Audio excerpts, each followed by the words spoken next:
Now, Bessel filter designed basically for approximating the phase characteristic.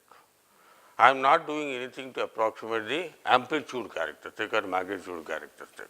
Whatever you get, you will have to accept. Fortunately, it turns out that this also is approximately something like this. This is 1 by QFS. So, it comes something like this. It is not a very good approximation to the brick wall, rectangular brick wall, but a reasonably good approximation.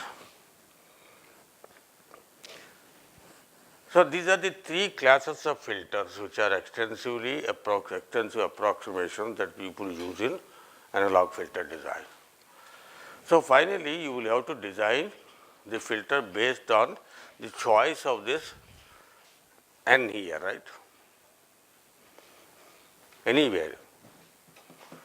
How complicated you want to make the filter or how closer is the approximation to ideal approximation.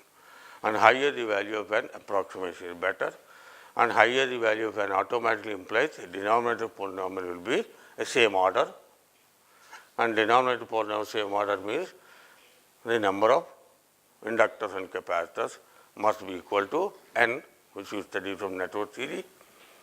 So, you will have to increase the number of inductors and capacitors if you want to become closer and closer to the approximation. Okay? So, people typically use anything like 10th order approximation for a good filter design. Sometimes they use 20th order approximation to make it closer to the rectangle, but 10th order is not unusual. Okay. So, this is approximation problem. Once I have approximated by HFS, one this or that, and then what is the actual network which will give me this HFS?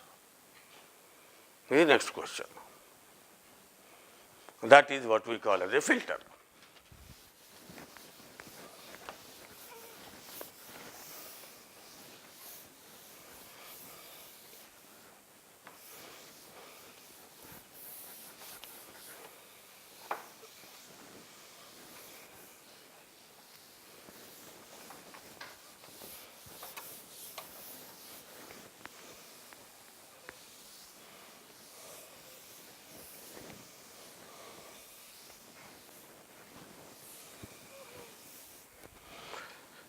So, now I have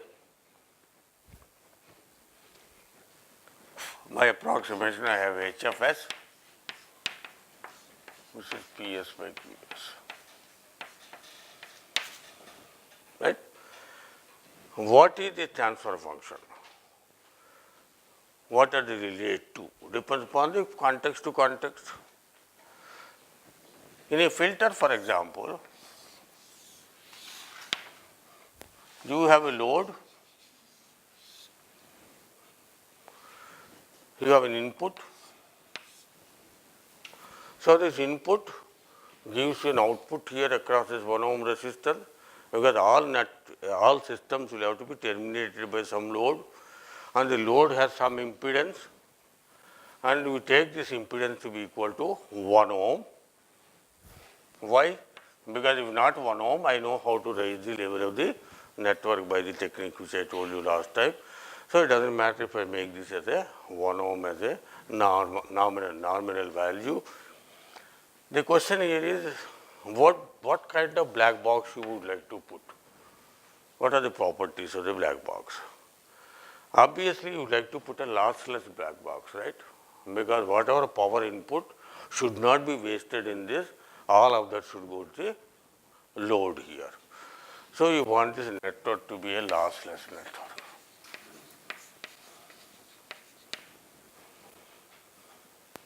So, you understand the reasoning?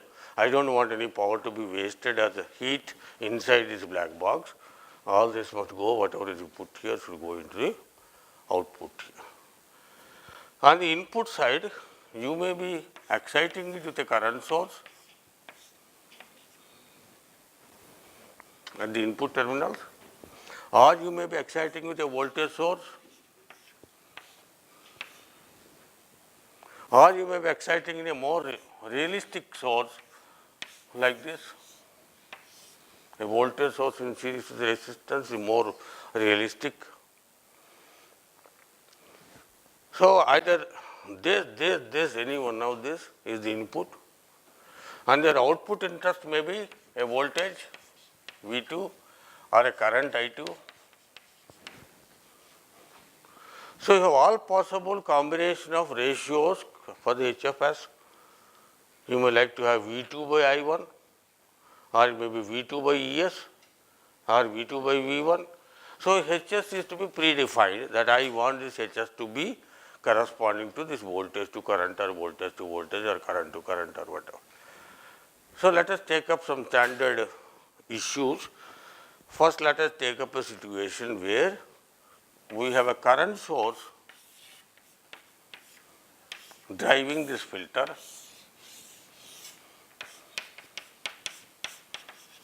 terminated in a 1 ohm resistance, and this current I1 to V2, this ratio must be equal to HFS. This is one approximation, one of these three, a linear phase approximation, or a Chebyshev or Butterworth, or whatever.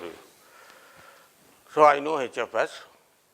Given this HFS, how do I design this filter in this condition of current as the source, excitation source, and the interested parameter is the voltage across a load resistance of 1 ohm. And I want this network here, this black box, to be a lossless network for the reasons I gave you. This is the synthesis problem.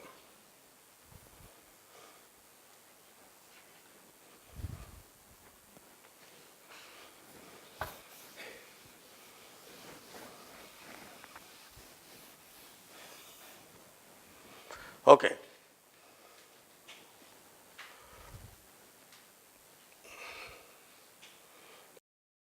What is the dimension of this HFS now?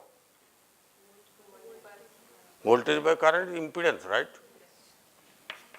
With a Z, and with a notation that output is 2 and input is 1. So this is noted as 2, 2, 1, meaning the output variable is 2, input variable is 1. And in two-port networks, remember, we have specified Z11, Z12, Z21, and so on and so forth.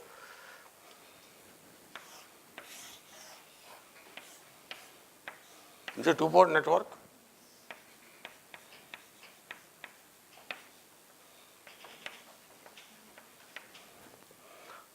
And reciprocal two-port network, Z12 is equal to Z21.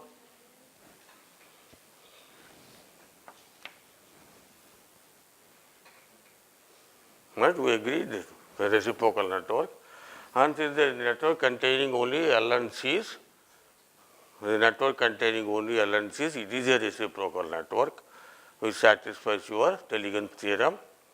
So Z12 must be equal to Z21.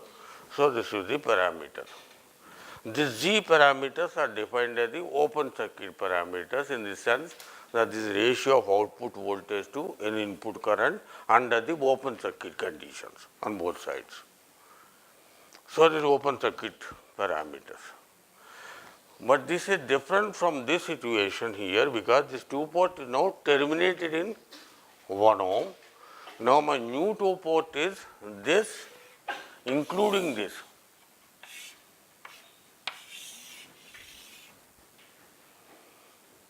As a previous two-terminal two-port network like that, open circuit parameters, but terminated in 1 ohm now.